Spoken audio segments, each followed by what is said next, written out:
Let's talk about the Clippers. The Clippers have been around for 50 years, and that entire time, the team has never made it far enough in the playoffs to reach a conference finals.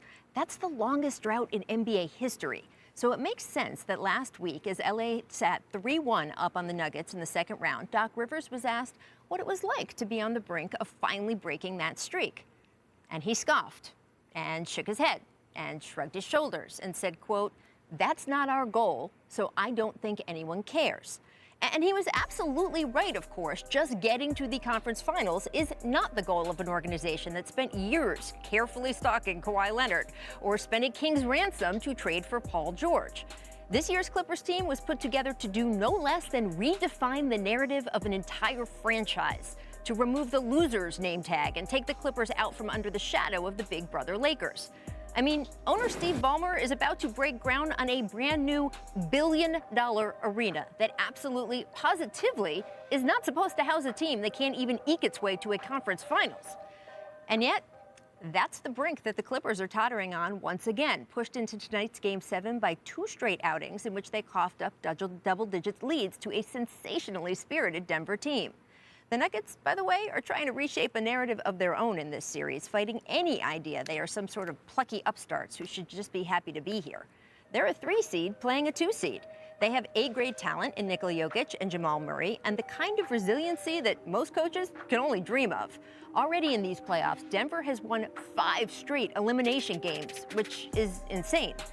And yet, as of right now, they're not getting much credit, as if they were just the lucky team that happened to be on the floor the past 2 games as the Clippers self-destructed.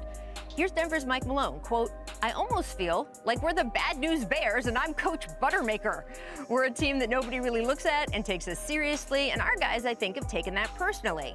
We all say that we don't listen to it, but obviously we do listen to it because we talk about it. But we don't believe it. We feel that we are an NBA championship caliber team." Now, championship caliber is big talk, and the Nuggets could go a long way toward proving that tonight with a win. But it's also important to note that if the Nuggets lose, it won't be a black mark. No big name is getting traded. No coach or front office exec is going to lose their jobs.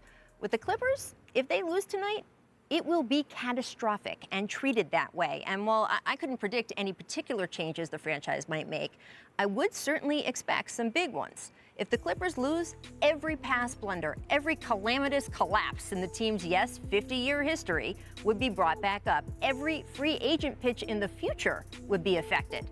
You know, it's funny. When Doc said last week that reaching the conference finals were, quote, "not our goal," and that no one cares, he was right if the Clippers win. If they lose, everyone will care, very loudly and for a very long time.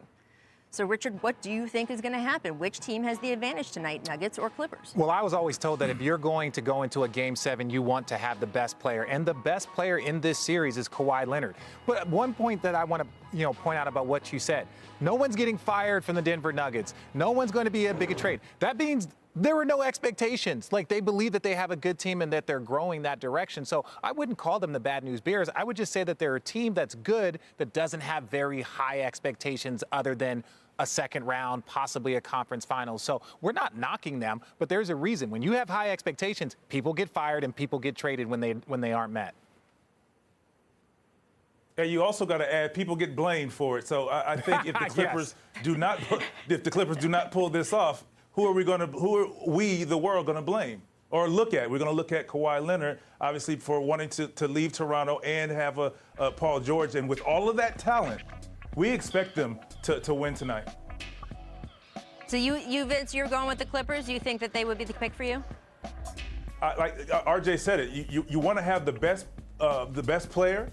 You want to have the best team. I still think they have the best team. They just need to be the best team now. That's this we haven't seen. Like, up 16, up 19, and falling apart. That's unexcusable if you're talking about being a championship team. So I still think now the wake-up call is here, and they'll figure it out. Now, I definitely think Kawhi Leonard is the best player in this series. I would put Kawhi Leonard personally in the conversation for the best player in the league. Has he played like the best player in this series, or has Nikola Jokic done that? Well, I think Nikola Jokic has been probably the most consistent player. Look, this is not a knock on Kawhi, but like when you see these type of moments, you're like, well, is he the best player in the league? And it was the same question when you saw what Giannis did or how James Harden performed. And, so you have to, if you're going to have that crown, you have to wear that crown and you have to maintain it. And so Kawhi has to raise up. That's why we're saying they're going to win, because everyone believes he's a top 3, top 4 player in this league. Vince, who's been the best player for you in also this wanna series?